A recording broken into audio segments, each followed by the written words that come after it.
the bigwigs at the FIGC need to be changed out. It's just too much old school there. Some have gotten in trouble for it, some have not. Let's move on here. Let's get into some more news here. Obviously, back in February, former Chievo Verona administrator Luca Capadelli indicted for fraudulent accounting plusvalenza. Well, the article from La Presse Italia says the Verona prosecutor's office has requested the indictment of Luca Campadelli for the bankruptcy of Chievo Verona, where he served as sole administrator. The club is currently in liquidation.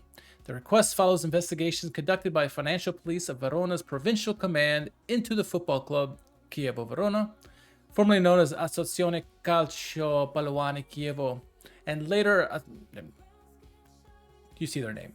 According to the investigation, Capadelli allegedly used a fraudulent mechanism to present a misleading positive financial situation for Chievo.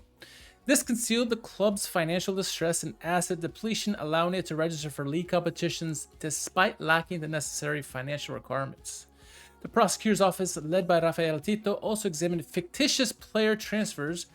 What other team has said fictitious players and use plusvalenza?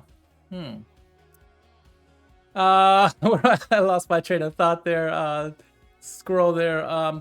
Fictitious player transfers to Cesena and Carpi, which were conducted at prices not aligned with the actual market values. Again, where have we heard that? In essence, players were transferred only on paper without ever physically moving between teams, enabling Chievo to record significant capital gains of over 35 million euros in its financial statements. Anthony knows what I'm talking about. The financial scheme also involved intra-group transactions, particularly the artificial revaluation and transfer of the Chievo brand, as well as the sale of assets, including the Botasilio the Sports Center. So the real question of all this, that's right, Anthony. The real question about all this, because this all happened in February.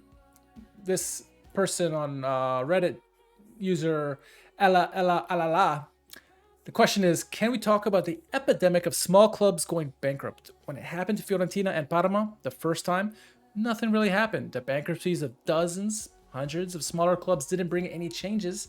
Now there's some nervous hand-wringing over Sampdoria and Brescia, but I have no faith that anything will change. Can anything really be done anyway? Player salaries are too high, and nearly every club is in debt. Every team is in the English second division would be declared insolvent by Italian regulations. The economics of football just seem to be entirely broken. So it's a question about these small clubs and what can be done, because it does seem an epidemic of them going bankrupt. Rino, my man, how are we doing, my man? I hope you've had a good summer, sir. But it's a good question. It's not always small clubs. I mean, thank you, Rino.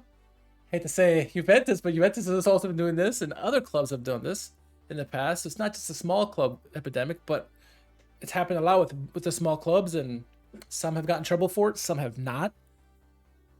It's a matter of lack of money. It's, first of all, the bigwigs at the FIGC need to be changed out. It's just too much old school there, too much underhandedness under the tables, right? With stuff that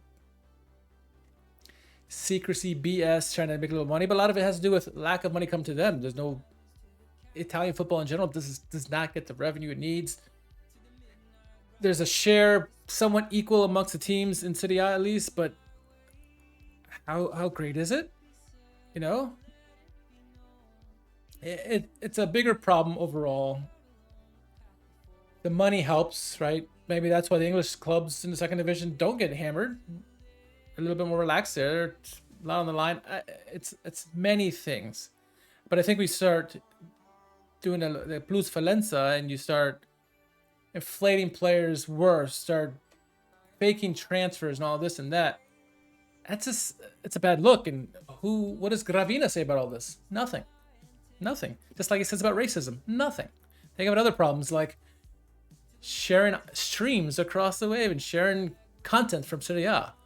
FIGC top brass needs to get the fuck out. Yes, they do. That's number one. That's number one in Serie A. Reno says Gravina's a loser, and Anthony says Gravina's got to go. New ideas need to be brought up. Yeah, there are some teams that are willing to try to make those changes. A good handful of clubs in Serie A, some of the bigger ones, and there's some smaller ones that are trying to do things the right way. Obviously, there's epidemic of owners not being able to keep hold of the team and selling their clubs. We've seen an influx of American owners all of a sudden in Italian football. You know, not just in the league in Serie A, but Serie B, Serie C, Serie D, and so on. It's the thing about money, and not owning your own stadium hurts. Sure, a lot of teams that do own their own stadiums are also hurting, but you got to start somewhere. I think both Milanese clubs would do far better if they owned their stadium, and I know they're trying to work on something like that. But it's a difficult question, and I don't know what can be done.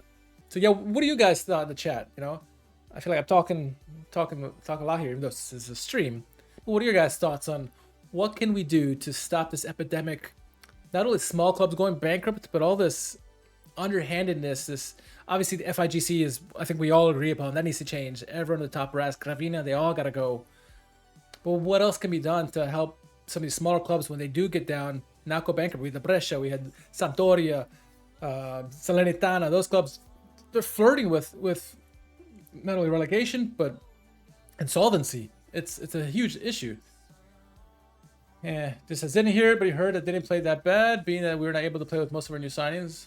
Okay, I'm curious. I'll have to watch the highlights tonight. Maybe I'll watch it tonight. We'll see. Well, not on the stream. I don't want to get kicked off by for my piracy first night back, right? But it's an interesting question. I think it's certainly an interesting dilemma. There is no right answer. I know someone in the someone in the Reddit chat asked about Luca Campadelli and says, when are Juventus hiring him? I didn't say it. It wasn't me. It was just on Reddit. So Anthony or Reno, don't shoot the messenger. And other comments I've read was as long as Gravina runs the Italian FA, the idea that they spend time pursuing anything else for corruption or fraud will be laughable. Yeah, they don't care about that stuff. Not one bit. What else? Yeah, so it's an interesting dilemma. I don't know how you solve it. It's a really big issue, and you can't do this plus valenza crap. You can't fake stuff. Yes, you want money.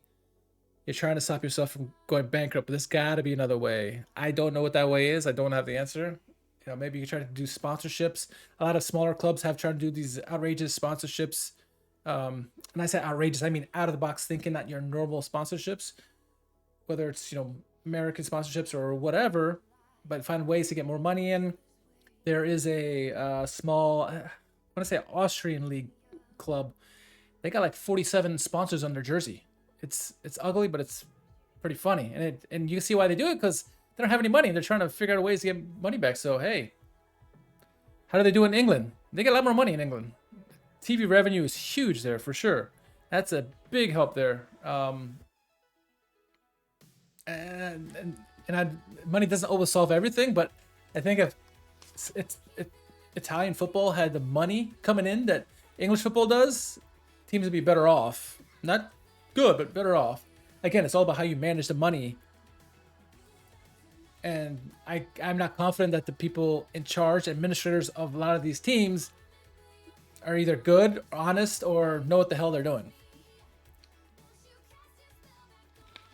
Marketing for Calcio needs to improve, and TV revenue needs to increase. Agreed. Not for the low leagues. How do clubs in lower leagues do it? That's a good question. I honestly don't know. There's a lot of sponsorship because everyone wants to get into English football, because there is that golden duck at the end of the tunnel that they're hoping they can get. We're seeing Wrexham.